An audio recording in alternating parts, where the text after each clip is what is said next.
warahmatullahi.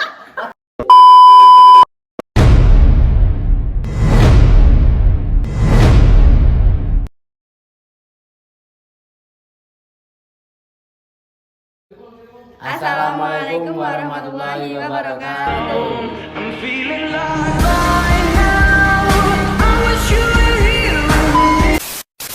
Hai teman-teman. Di sini kami akan membahas tentang filsafat idealisme yang terdapat Tentang pengertian idealisme, tokoh-tokoh idealisme, sejarah idealisme, dan pandangan filosof idealisme.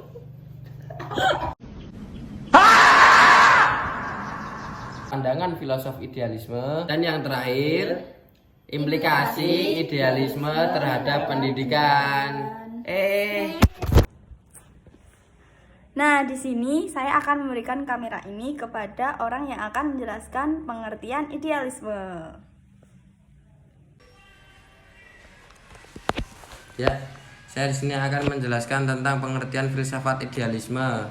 Filsafat idealisme adalah sistem filsafat yang menekankan pentingnya keunggulan pikiran, jiwa atau roh daripada hal-hal yang bersifat kebendaan atau material.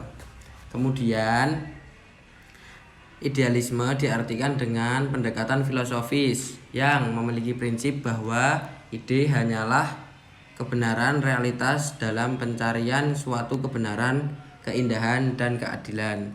Yang abadi dan difokuskan adalah penalaran bawah sadar dalam pikiran. Menurut Hermann Horne mengatakan bahwa idealisme merupakan pandangan yang menyimpulkan bahwa alam merupakan ekspresi dari pikiran dan juga mengatakan bahwa substansi dari dunia ini adalah dari alam pikiran, serta berpandangan bahwa hal-hal yang bersifat materi dapat dijelaskan melalui jiwa.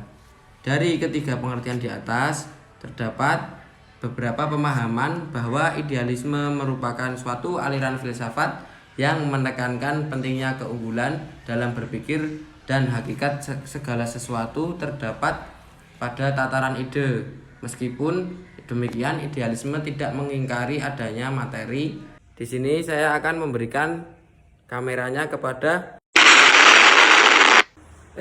maksud saya akan memberikan kameranya kepada orang yang akan menjelaskan tentang tokoh-tokoh filsafat pendidikan idealisme.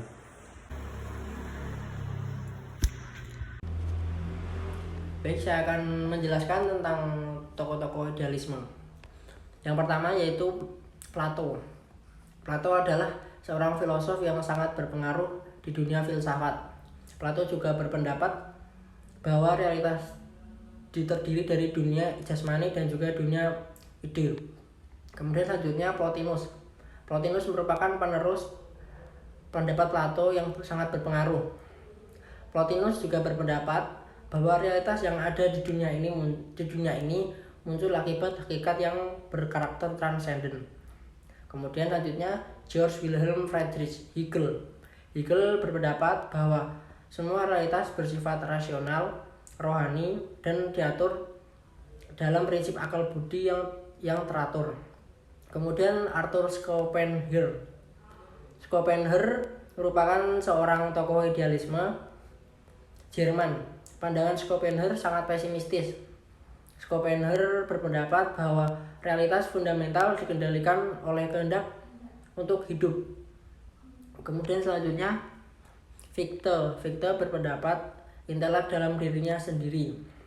Kemudian Schelling. Filsafat Schelling bertolak dari ego.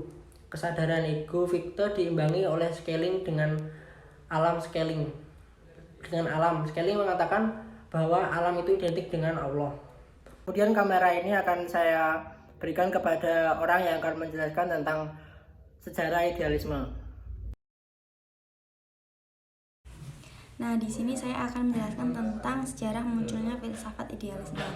Filsafat idealisme berasal dari filsuf yang bernama Plato, seorang filsafat Yunani yang hidup pada tahun 427 sampai dengan 347 sebelum Masehi.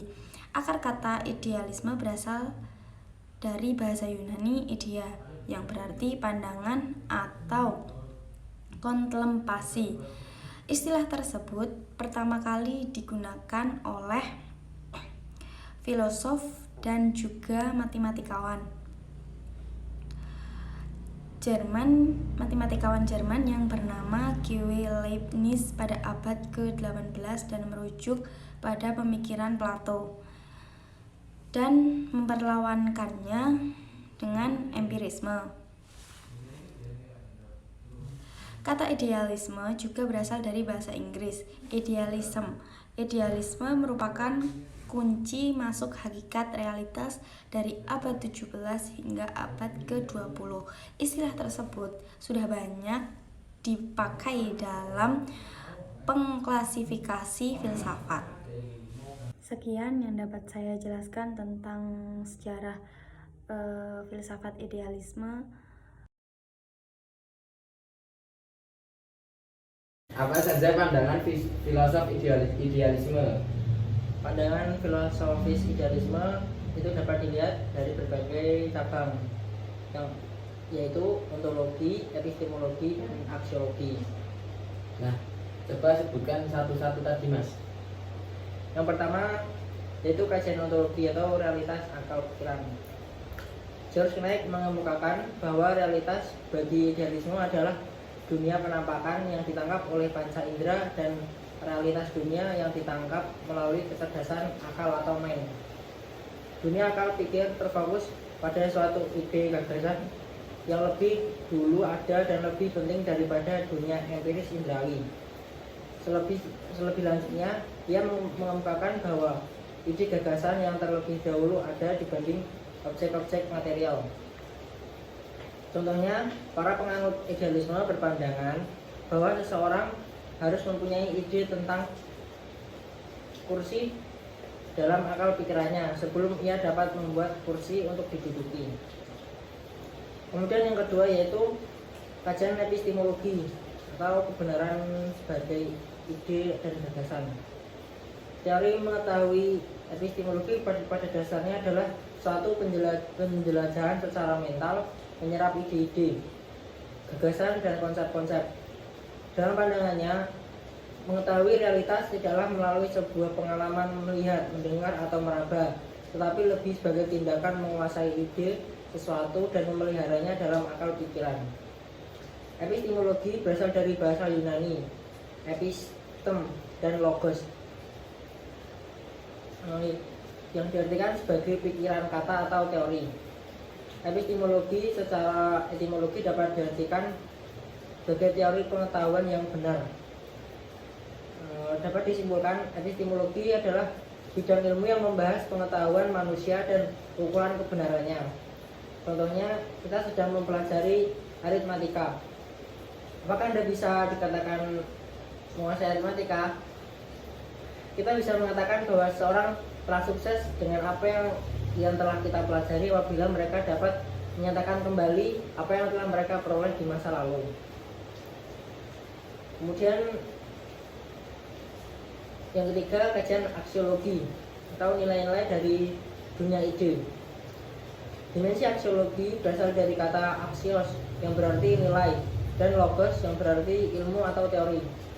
Jadi bisa dikatakan bahwa aksiologi adalah kajian yang membahas mengenai hakikat nilai. Menurut George Knight, jagat raya ini dapat dipikirkan dan direnungkan dalam kerangka makrokosmos atau jagat besar. Dari sudut pandangan ini, makrokosmos dipandang sebagai dunia akar pikir demokrasi, sementara bumi dan pengalaman-pengalaman stimulus atau rangsangan yang dapat dipandang sebagai bayangan dari apa yang sejatinya ada. Sudah. Terima kasih buat Mas Adnan. Selanjutnya pertanyaan buat Mbak Sabila.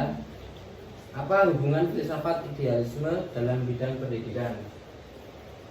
Nah, hubungan filsafat idealisme dalam bidang pendidikan, kita dapat meninjau dari modus hubungan antara filsafat dan pendidikan. Hubungan antara filsafat dan pendidikan merupakan hubungan keharmonisan, bukan hanya hubungan insidental. Untuk memahami filsafat pendidikan, perlu dilihat dari dari beberapa sudut pandang. Nah, sudut pandangnya itu salah satu adalah filsafat pendidikan dapat tersusun karena adanya hubungan linear antara lain filsafat dengan pendidikan. Sebagai contoh, sejumlah aliran filsafat dapat dihubungkan sedemikian rupa menjadi filsafat pendidikan. Filsafat pendidikan idealisme dapat ditinjau dari 3 cabang, yaitu yang disebutkan oleh Mas Adnan tadi, ontologi sebagai cabang yang merubah atas teori umum mengenai semua hal, epistemologi yang membahas tentang pengetahuan, serta aksiologi yang membahas tentang nilai. Nah, ada beberapa implikasi idealisme lebih lanjut. Implikasinya itu apa aja, Mbak? Ada aspek-aspek pendidikan dalam tujuan filsafat idealisme, meliputi peserta didik, pendidik, metode pendidikan, tujuan pendidikan, dan pandangannya terhadap sekolah. Benar, artinya apa? Pelan-pelan, Mbak? Yang pertama itu peserta didik. Peserta didik. Nah, yang kedua pendidik. Pendidik. Yang ketiga adalah metode pendidikan. Metode pendidikan. Yang keempat tujuan pendidikan. Tujuan. Yang kelima pandangannya terhadap sekolah. Pandangannya Terhadap sekolah.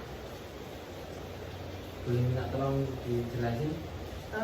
Untuk peserta didik dipandang sebagai suatu diri mikrokosmis jagat kecil. Peserta didik adalah suatu eksistensi dari diri absolut. Oleh karena itu, ia mempunyai sifat-sifat yang sama dalam bentuk yang belum teraktualkan dan memiliki aspek terpenting, yaitu inteleknya yang merupakan akal pikir mikrokosmik. Sedangkan idealisme melihat anak didik sebagai seorang yang mempunyai potensi untuk tumbuh. Para idealis melihat anak didik sebagai individu yang mempunyai nilai-nilai moralitas. Oleh karena itu, pendidik berfungsi untuk mengembangkan ke arah kepribadian yang sempurna. Seperti itu, Mas Riza. Iya. Udah? Ada lagi nih tentang pendidik atau pendidik. guru. Ya. Boleh dilanjutin? Baik. Guru menempati posisi yang krusial. Oleh sebab itu, gurulah yang bisa melayani murid sebagai contoh hidup dari apa yang telah bisa dicapainya. Sang guru berada pada posisi yang lebih dekat dengan absolut dibandingkan dengan murid, karena ia mempunyai pengetahuan lebih tentang realitas sehingga mampu bertindak sebagai perantara anak didik dan diri yang absolut. Yang ketiga yaitu metode pendidik menurut aliran idealisme. Menurut Plato, metode terbaik untuk belajar yaitu dialektika, yang pada dasarnya Plato percaya bahwa kita dapat mengembangkan ide-ide kita dengan mencapai sintesis dan konsep-konsep universal, di mana metode dialektika mencoba untuk mengintegrasikan berbagai proses belajar kepada proses belajar yang mengandung makna.